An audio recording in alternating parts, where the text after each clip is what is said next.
दुखियों बिल लाए, ज्यों जल विहून मछली तड़फड़ाए। संत का दोखी भूखा नहीं राजै, जो पावक कीर्तन तरापै। संत का दोखी जुटे केला, ज्यों बुआड़ तिल खेत माई दुएला। संत का दोखी धर्म ते रहत, संत का दोखी सद मित्या गैत। किरत निंदक का तुरी पया, किरत निंदक का तुरी पया। नानक जो तिस भावै सोई थिया, संत का दोखी बिगड़ रूप हो जाए। संत के दोखी का दर्गे मिले सुझाए। संत का दोखी सदा से कहिए, संत का दोखी न मरे न जुआइए। संत के दोखी की पूजन आसा, संत का दोखड़ चला दरासा। संत के दोख न त्रिटै कोय, जैसा पावै तैसा कोई होए। हया कृतना मिटै कोय, नानक जाने सच्चा सोए। सब गढ़ दिस के करने हार,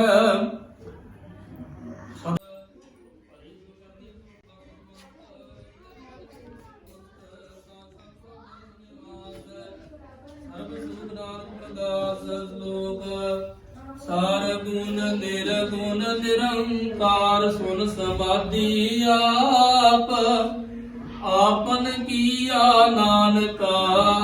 आपे ही फिर जाप। अष्टपदे जब अपार कटना विचता, देवता जब तारिया कुमार। तब द्रुत के संकमार, जब इसका वर्ण चिन्ह ना जपत। तब अर्थ सो को किसे व्याप्त, जब व्यापे आपा पार द्रवत। मोह का शोभत परम, अपन गीरा तीजा। नानक करने हर दूजा, जब भूत गुरु केवल तनी। तब बंद मूत को किसको धनी, जब के हरम पार। तब नरक को कौन अवतार, जय निरंजन निरंकार निर्वाण ते कौन कुमान को लम्मान। जय सुर के वजदीश, जय शल छिदर दंत कोटीस। जय जोत रूप जोत सब समावै, तै किसे भूतम तृप्तावै। करन करान करने हार, नानक करते का नाहि समार। जब अपनी शोभा आपन संग बनाए, तब कवन माय बा मित्र सुख पाए। जय सब कला आपे होई, जय प्रीत देवता सिंह। जब अपना आप उतारै, तब सगल सगल काम चारै। जय अपने आप चापना मेरा, जय कौन ठाकुर कौन कहिया तेरा। समान विस्मराय विस्मार, नानक अपनी गदन आप। जय अखिल दया भेद समाया, हुआ किसे व्यापक माया। आप तो आपे आदेश, तिन का नाहि प्रवेश। धनासरी महला चौथा। शास्त्र सर्व सुख दाता हर, जाके बस है महाराज। सच्चे पातशाह गुरु रामदास पातशाह महाराज चौथा। चौथे महले दे अंदर सच्चे पातशाह गुरु रामदास महाराज चौथे पातशाह बख्शिश कर रहे ने। सच्चे पातशाह जी प्रमाण करते ने मुखार बिद तो 669 अंग उत्ते सच्चे पातशाह जी मंदिर ਦੀ ਇੱਛਾ ਪੂਰਤ ਸਰਬ ਸੁਖ ਦਾਤਾ। ਇੱਛਾ ਪੂਰਤ ਦਾ ਅਰਥ ਰੂਪਿਆ ਹੈ। ਇੱਛਾ ਪੂਰਤ ਦਾ ਸਰਬ ਸੁਖ ਦਾਤਾ, ਸਾਰੇ ਸੁਖ ਦੇਣ ਵਾਲਾ ਦਾਤਾ। ਇੱਕ ਕਾਲ ਵੰਡ ਦਿਓ ਹੈ, ਜਿਸ ਦੇ ਸਾਰੇ ਸੁਖ ਪ੍ਰਾਪਤ ਹੁੰਦੇ ਨੇ। ਜਦੋਂ ਅਸੀਂ ਸ੍ਰੀ ਗੁਰੂ ਗ੍ਰੰਥ ਸਾਹਿਬ ਮਹਾਰਾਜ ਦਸਾਂ ਪਾਤਸ਼ਾਹੀਆਂ ਦੀ ਜੋਤ श्री गुरु नानक पातशाह महाराज जी तो लै करके धन गुरु गोबिंद सिंह महाराज ਅਤੇ ਉਹਨਾਂ ਤੋਂ ਬਾਅਦ ਗੁਰਤਾ ਗਦੀ ਤੇ ਵਿਰਾਜਮਾਨ ਗੁਰੂ ਗ੍ਰੰਥ ਸਾਹਿਬ ਮਹਾਰਾਜ ਜੀ ਦੇ ਚਰਨਾਂ ਦਾ ਉਹ ਆਸਰਾ ਲੈਂਦੇ ਆ ਗੁਰੂ ਪਿਆਰੇ। ਕਿਉਂਕਿ ਸ੍ਰੀ ਗੁਰੂ ਗ੍ਰੰਥ ਸਾਹਿਬ ਮਹਾਰਾਜ ਦਸਾਂ ਪਾਤਸ਼ਾਹੀਆਂ ਦੀ ਜੋਤ ਹੈ। ਦਸਾਂ ਪਾਤਸ਼ਾਹੀਆਂ ਦਾ ਸਰੂਪ ਸ੍ਰੀ ਗੁਰੂ ਗ੍ਰੰਥ ਸਾਹਿਬ ਜੀ ਹਨ, ਜਿਨ੍ਹਾਂ ਦਾ ਓਟ ਆਸਰਾ ਲੈਣ ਦੇ ਨਾਲ ਸਾਰੇ ਹੀ ਕਾਰਜ ਜਿਵੇਂ ਸਤਿਗੁਰੂ ਨੇ ਫਰਮਾਇਆ ਹੈ, ਇੱਛਾ ਪੂਰਤ ਸਰਬ ਸੁਖ ਦਾਤਾ। ਇਹ ਸਾਰੀਆਂ ਇੱਛਾਵਾਂ ਪੂਰੀਆਂ ਜਿੰਨੀਆਂ ਵੀ ਲੋੜਾਂ ਨੇ ਗੁਰੂ ਪਿਆਰ ਕਰਨ ਵਾਲਾ ਇੱਕ ਪਰਮਾਤਮਾ ਅਕਾਲ ਪੁਰਖ ਵਾਹਿਗੁਰੂ ਹੈ। ਇਸ ਅਕਾਲ ਪੁਰਖ ਨੇ ਜਿਸਨੇ ਵੀ ਇਸ ਨੂੰ ਇੱਕ ਮਾਨਸਿਕ ਕਰਕੇ ਸਿਆਇਆ ਹੈ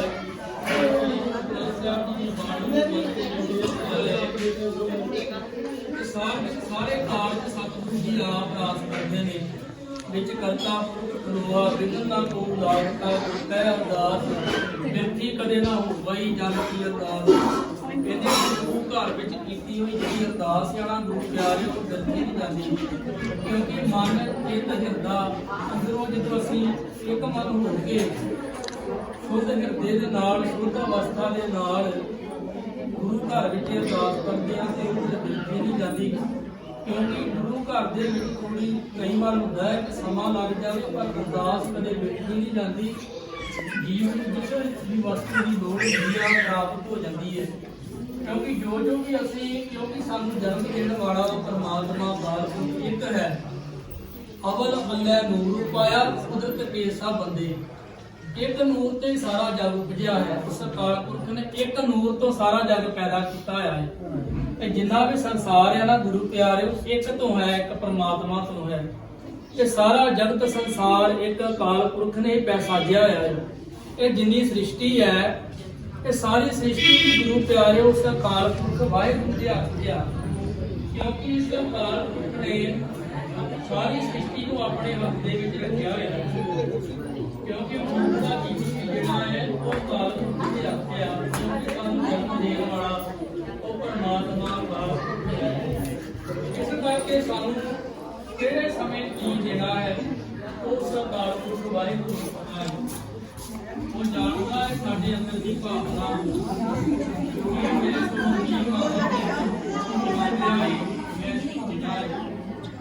ਕਿਉਂਕਿ ਗੁਰੂ ਪਿਆਰ ਸਾਰੇ ਬਾਣੀ ਦੇ ਵਿੱਚ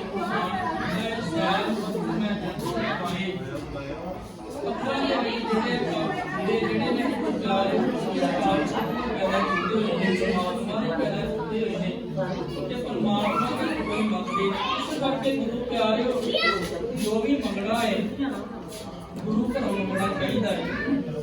ਹੋਰ ਕਿਸੇ ਡੇਰਿਆਂ ਤੋਂ ਜਾਂ ਇਹਨਾਂ ਥਾਵਾਂ ਤੋਂ ਮੰਗਣ ਦੀ ਲੋੜ ਨਹੀਂ ਹੈ।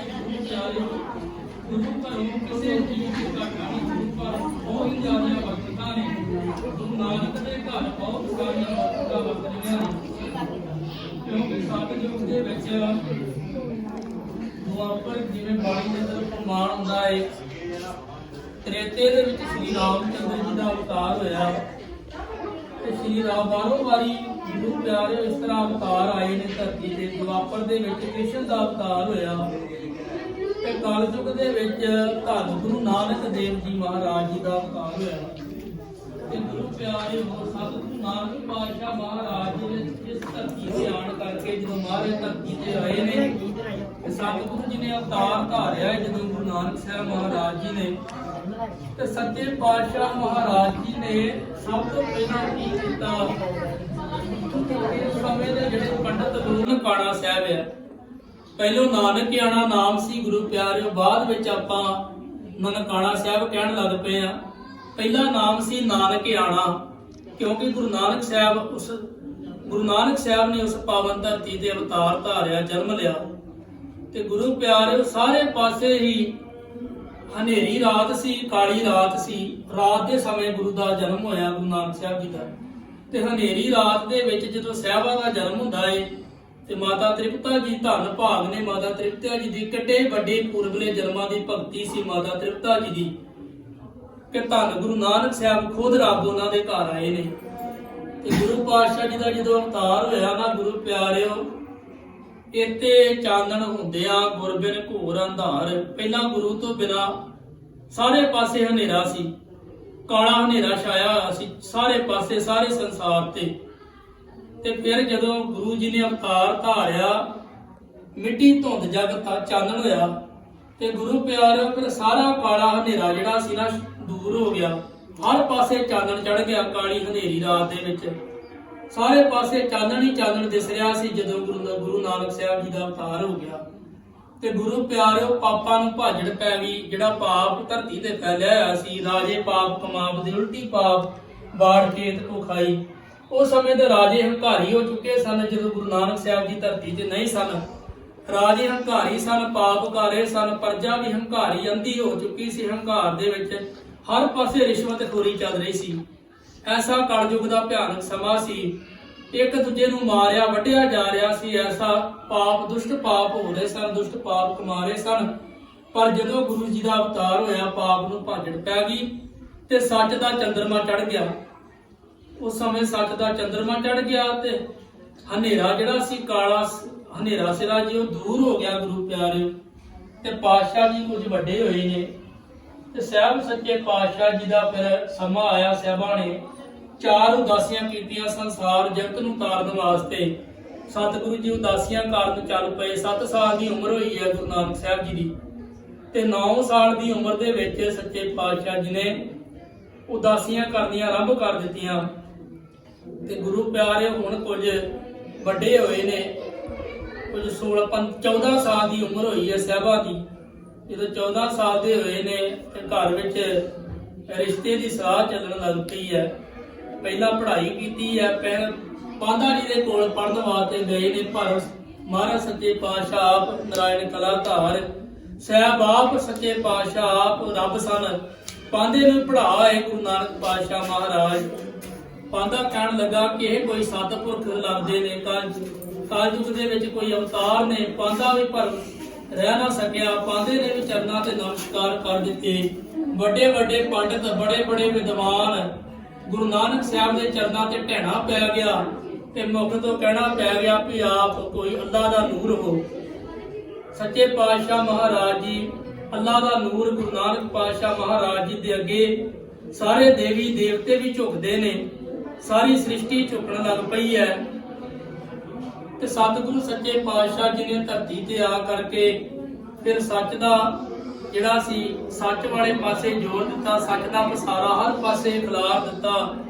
ਤੇ ਮਹਾਰਾਜ ਜੀ ਦਾ ਫਿਰ ਆਪ ਜਾਣਦੇ ਹੀ ਹੋ ਕਿ ਸੁਲਤਾਨਪੁਰ ਦੀ ਧਰਤੀ, ਸੁਲਤਾਨਪੁਰ ਲੋਧੀ ਤੋਂ ਗੁਰੂ ਪਿਆਰਿਓ ਫਿਰ ਤਿਆਰੀ ਕੀਤੀ ਗਈ ਹੈ।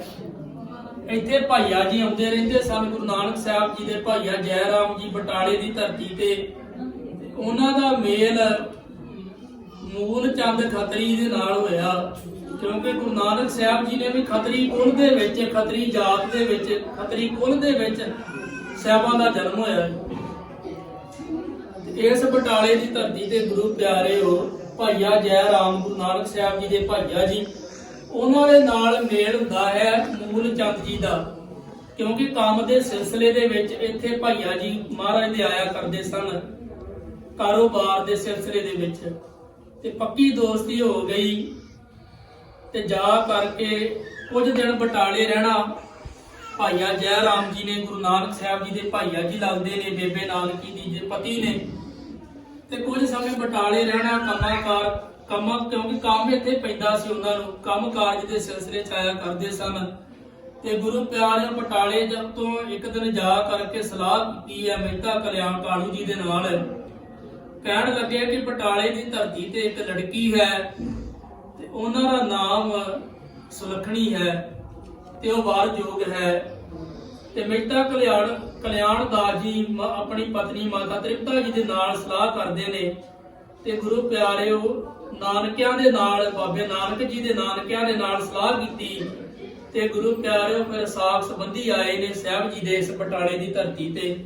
ਤੇ ਇੱਥੇ ਆਣ ਕੇ ਗੁਰੂ ਪਿਆਰਿਓ ਰਿਸ਼ਤਾ ਜਿਹੜਾ ਹੈ ਸਾਡੇ ਸਤਿਕਾਰਯੋਗ ਮਾਤਾ ਜੀ, ਮਾਤਾ ਸੁਲੱਖਣੀ ਜੀ ਦੇ ਨਾਲ ਪੱਕਾ ਕਰ ਦਿੱਤਾ। ਸਗਾਈ ਹੋਈ ਹੈ ਧੰਨ ਬਾਬਾ ਨਾਨਕ ਜੀ ਦੀ ਬਟਾਲੇ ਦੀ ਧਰਤੀ ਤੇ। ਤੇ ਗੁਰੂ ਪਿਆਰਿਓ ਫਿਰ ਸੁਲਤਾਨਪੁਰ ਲੋਧੀ ਜਾ ਕਰਕੇ ਸੰਗਤ ਵਧਾਈਆਂ ਦਿੰਦੀ ਹੈ ਕਿ ਆਪ ਜੀ ਬਟਾਲੇ ਦੀ ਧਰਤੀ ਤੇ ਰਿਸ਼ਤਾ ਪੱਕਾ ਕਰਕੇ ਆਏ ਹੋ। ਤੇ ਆਪ ਜਾਣਦੇ ਹੀ ਹੋ ਸਾਧ ਸੰਗਤ ਜੀ, ਫਿਰ ਬਰਾਤ ਆਈ ਹੈ ਸੁਲਤਾਨਪੁਰ ਲੋਧੀ ਤੋਂ ਚੱਲ ਕੇ। ਹੁਣ ਵੀ ਗੁਰੂ ਨਾਨਕ ਸਾਹਿਬ ਪਾਤਸ਼ਾਹ ਜੀ ਦਾ ਜਦੋਂ ਮੇਲਾ ਆਉਂਦਾ ਹੈ ਵਿਆਹ ਦਾ, ਤੇ ਅੱਜ ਵੀ ਗੁਰੂ ਪਿਆਰਿਓ ਪਾਲਕੀ ਸਾਹਿਬ ਸੱਜ ਕੇ ਤੇ ਬਟਾਲੇ ਦੀ ਧਰਤੀ ਤੇ ਸੁਲਤਾਨਪੁਰ ਲੋਧੀ ਤੋਂ ਆਉਂਦੀ ਹੈ। ਤੇ ਸਮਾਂ ਆਇਆ ਗੁਰੂ ਨਾਨਕ ਪਾਤਸ਼ਾਹ ਮਹਾਰਾਜ ਘੋੜੀ ਤੇ ਸਵਾਰ ਹੋਏ ਨੇ ਤੇ ਸੱਚੇ ਪਾਤਸ਼ਾਹ ਮਾਤਾ ਨਾਨਕੀ ਜੀ, ਬੇਬੇ ਨਾਨਕੀ ਜੀ ਵਾਗਾ ਗੁੰਦਦੇ ਨੇ। ਸਾਹਿਬਾਂ ਦੀ ਘੋੜੀ ਜੀ ਵਾਗਾ ਗੁੰਦੀਆਂ ਨੇ ਹੱਥੀ ਮਾਤਾ ਜੀ ਨੇ। ਤੇ ਨਾਨਕ ਵੀਰ ਨੂੰ ਘੋੜੀ ਚੜਾਉਂਦੇ ਨੇ ਬੇਬੇ ਨਾਨਕੀ ਜੀ। ਤੇ ਬੜਾ ਖੁਸ਼ੀਆਂ ਭਰਿਆ ਸਮਾਂ ਜੀ ਉਸ ਸਮੇਂ ਜਦੋਂ ਸਾਹਿਬ ਵਿਆਹਣ ਵਾਸਤੇ ਆਏ ਨੇ ਬਟਾਲੇ। ਬੜਾ ਭਾਗਾਂ ਵਾਲਾ ਸਮਾਂ ਸੀ ਗੁਰੂ ਪਿਆਰਿਓ। ਜਦੋਂ ਆਏ ਨੇ ਨਾ ਮਹਾਰਾਜ ਸੱਚੇ ਪਾਤਸ਼ਾਹ ਬਟਾਲੇ, ਤੇ ਦੇਵਤਿਆਂ ਨੇ ਆਕਾਸ਼ ਦੇ ਵਿੱਚੋਂ ਫੁੱਲਾਂ ਦੀ ਵਰਖਾ ਕੀਤੀ ਐਸੇ। ਦੇਵਤੇ ਆਕਾਸ਼ ਦੇ ਵਿੱਚੋਂ ਫੁੱਲ ਵਰਸਾਉਂਦੇ ਨੇ ਕਿ ਅੱਜ ਰੱਬ ਵਿਆਹਣ ਵਾਸਤੇ ਆਇਆ ਹੈ। ਗੁਰੂ ਪਿਆਰਿਓ ਬੜੀ ਜੈ ਜੈਕਾਰ ਹੋਈ ਹੈ ਬਟਾਲੇ ਦੀ ਧਰਤੀ ਤੇ ਜਦੋਂ ਸਾਹਿਬ ਦਾ ਵਿਆਹ ਸੀਗਾ ਇਸ ਸਥਾਨ ਤੇ ਗੁਰੂ ਪਿਆਰਿਓ ਫਿਰ ਪਹੁੰਚੇ ਨੇ ਡੇਰਾ ਸਾਹਿਬ, ਕੰਧ ਸਾਹਿਬ ਦੇ ਨਜ਼ਦੀਕ ਗੁਰਦੁਆਰਾ ਡੇਰਾ ਸਾਹਿਬ। ਉੱਥੇ ਮਹਾਰਾਜ ਸੱਚੇ ਪਾਤਸ਼ਾਹ ਜੀ ਦੇ ਲਾਵਾਂ ਫੇਰੇ ਹੋਏ ਨੇ ਤੇ ਸੱਚੇ ਪਾਤਸ਼ਾਹ ਮਹਾਰਾਜ ਦੂल्हा ਬਣੇ, ਬੜੇ ਸੋਹਣੇ ਲੱਗ ਰਹੇ ਨੇ। ਦੂल्हा ਬਣੇ ਨੇ ਗੁਰੂ ਨਾਨਕ ਸਾਹਿਬ, ਅੱਜ ਰੱਬ ਦੂल्हा ਬਣਿਆ ਹੋਇਆ ਹੈ ਤੇ ਬੜੇ ਸੋਹਣੇ ਲੱਗ ਰਹੇ ਨੇ ਮਹਾਰਾਜ ਸੱਚੇ ਪਾਤਸ਼ਾਹ। ਸੋਹਣਾ ਸਿਹਰਾ ਸੱਜਿਆ ਹੋਇਆ ਹੈ, ਸੋਹਣੇ ਪੁਸ਼ਾਕ, ਸੋਹਣੇ ਕੱਪੜੇ ਵਸਤਰ ਪਾਏ ਹੋਏ ਨੇ, ਬੜੇ ਸੁੰਦਰ ਲੱਗ ਰਹੇ ਨੇ। ਸੋਹਣਾ ਸਿਹਰਾ ਸੱਜਿਆ ਹੋਇਆ ਹੈ ਤੇ ਬੜੇ ਹੀ ਸ਼ੋਭ ਰਹੇ ਨੇ, ਬੜੇ ਸੁੰਦਰ, ਗਲ ਵਿੱਚ ਮਾਲਾ ਪਾਈਆਂ ਹੋਈਆਂ ਨੇ। ਤੇ ਸਤਿਗੁਰੂ ਸੱਚੇ ਪਾਤਸ਼ਾਹ ਇੱਕ ਕੱਚੀ ਕੰਧ ਦੇ, ਉਹ ਕੱਚੀ ਮਿੱਟੀ ਦੇ ਨਾਲ ਹੋਈ ਕੰਧ ਸੀ ਤੇ ਗੁਰੂ ਪਿਆਰੇ ਉਹ ਕਹਿਣ ਲੱਗੇ ਕਿ ਇਹ ਜਿਹੜੇ ਦੂल्हा ਬਣੇ ਹੋਏ ਨੇ, ਇਹ ਲਾੜੇ ਬਣੇ ਹੋਏ ਨੇ, ਇਹਨਾਂ ਦੇ ਜਿਹੜੇ ਕੱਪੜੇ ਨੇ ਖਰਾਬ ਹੋ ਜਾਣੇ ਨੇ, ਕਿਉਂਕਿ ਕੁਝ ਹੀ ਸਮੇਂ ਦੇ ਵਿੱਚ ਇਹ ਕੰਧ ਡਿੱਗ ਪੈਣੀ ਹੈ ਤੇ ਇਹ ਕੰਧ ਦੇ ਨਾਲ ਹੇਠਾਂ ਬੈਠੇ ਨੇ ਤੇ ਇਹ ਕੰਧ ਜਿਹੜੀ ਇਹਨਾਂ ਦੇ ਉੱਪਰ ਡਿੱਗ ਪੈਣੀ ਹੈ। ਤੇ ਇੱਕ ਬਜ਼ੁਰਗ ਮਾਤਾ ਆਏ ਨੇ, ਕਹਿਣ ਲੱਗੇ ਪੁੱਤਰ ਤੁਸੀਂ ਵਿਆਹਣ ਵਾਸਤੇ, ਵਿਆਹ ਸ਼ਾਦੀ ਦਾ ਸਮਾਂ ਹੈ ਤੇ ਹੋਵੇ ਨਾ ਹੋਵੇ ਤੁਹਾਡੇ ਕੱਪੜੇ ਖਰਾਬ ਹੋ ਜਾਣੇ ਨੇ ਤੁਸੀਂ, ਕਿਉਂਕਿ ਇਹ ਕੰਧ ਜਿਹੜੀ ਹੈ ਡਿੱਗਣ ਵਾਲੀ ਹੈ, ਤੁਹਾਡੇ ਉੱਪਰ ਡਿੱਗ ਪੈਣੀ ਹੈ। ਤੇ ਮਹਾਰਾਜ ਕਹਿਣ ਲੱਗੇ ਮਾਤਾ, ਭੋਲੀ ਮਾਤਾ, ਇਹ ਕੰਧ ਜਿਹੜੀ ਹੈ ਨਾ ਇਹ ਹੁਣ ਡਿੱਗੇਗੀ ਨਹੀਂ, ਇਹ ਕੰਧ ਨਹੀਂ ਰਹੇਗੀ, ਇਹ ਕੰਧ ਸਾਹਿਬ ਬਣ ਜਾਵੇਗੀ। ਇੱਕ ਦਿਨ ਸਮਾਂ ਆਵੇਗਾ ਇਹ ਕੰਧ ਸਾਹਿਬ ਬਣ ਜਾਵੇਗੀ ਤੇ ਇਹ ਕੰਧ ਹੁਣ ਕਦੇ ਡਿੱਗੇਗੀ ਨਹੀਂ, ਜੁਗਾਂ ਜੁਗਾਂ ਤੱਕ ਇੱਥੇ ਹੀ ਰਹੇਗੀ। ਇਸ ਤਰ੍ਹਾਂ ਮਹਾਰਾਜ ਨੇ ਵਾਰ ਦੇ ਦਿੱਤਾ ਉਸ ਕੰਧ ਨੂੰ। ਤੇ ਅੱਜ ਵੀ ਕੰਧ ਸਾਹਿਬ ਆਪਾਂ ਦਰਸ਼ਨ ਕਰਦੇ ਆ, ਉਹ ਕੰਧ ਗੁਰੂ ਨਾਨਕ ਸਾਹਿਬ ਦੀ ਨਿਸ਼ਾਨੀ, ਉਦਾਂ ਹੀ ਮਹਾਰਾਜ ਦੀ ਵਿਆਹ ਦੀ ਨਿਸ਼ਾਨੀ ਮਹਾਰਾਜ ਸੱਚੇ ਪਾਤਸ਼ਾਹ ਬਖਸ਼ਿਸ਼ ਕਰਕੇ ਗਏ ਨੇ ਸਿੱਖ ਸੰਗਤਾਂ ਨੂੰ ਕਿ ਗੁਰੂ ਨਾਨਕ ਪਾਤਸ਼ਾਹ ਜੀ ਨੇ ਜੋ ਬਚਨ ਕਹੇ ਸਨ ਕਿ ਇਹ ਕੰਧ ਨਹੀਂ ਰਹੇਗੀ, ਇਹ ਕੰਧ ਸਾਹਿਬ ਬਣ ਜਾਵੇਗੀ। ਤੇ ਆਪਾਂ ਅੱਜ ਵੀ ਦਰਸ਼ਨ ਕਰਦੇ ਆ, ਸੱਚੇ ਪਾਤਸ਼ਾਹ ਜੀ ਦੀ ਵਿਆਹ ਦੀ ਨਿਸ਼ਾਨੀ ਹੈ। ਸੋ ਗੁਰੂ ਪਿਆਰਿਓ, ਕੰਧ ਸਾਹਿਬ ਗੁਰਦੁਆਰਾ ਹੈ ਜਿੱਥੇ ਬਟਾਲੇ ਇਸ ਸਥਾਨ ਤੇ ਗੁਰੂ ਪਿਆਰੇ ਵਿਚਾਰਾ ਕਰਦਿਆਂ ਅਨੇਕਾਂ ਪ੍ਰਕਾਰ ਦੀਆਂ ਗਲਤੀਆਂ ਹੋ ਜਾਂਦੀਆਂ ਨੇ। ਆਓ ਕੜਾਹ ਪ੍ਰਸ਼ਾਦ ਦੀ ਦੇਗ ਵਰਤੇਗੀ। ਸਭ ਸੰਗਤਾਂ ਫਤਿਹ ਬੁਲਾਓ। ਵਾਹਿਗੁਰੂ ਜੀ ਕਾ ਖਾਲਸਾ, ਵਾਹਿਗੁਰੂ ਜੀ ਕੀ ਫਤਿਹ। ਤੇਰੇ ਤੁਮਰੀ ਕਿਰਪਾ ਮੈਂ ਹੋਏ ਨਾ ਜਾਣੂ ਮੈਂ, ਉੱਚੇ ਸੇ सगल समगरी तुम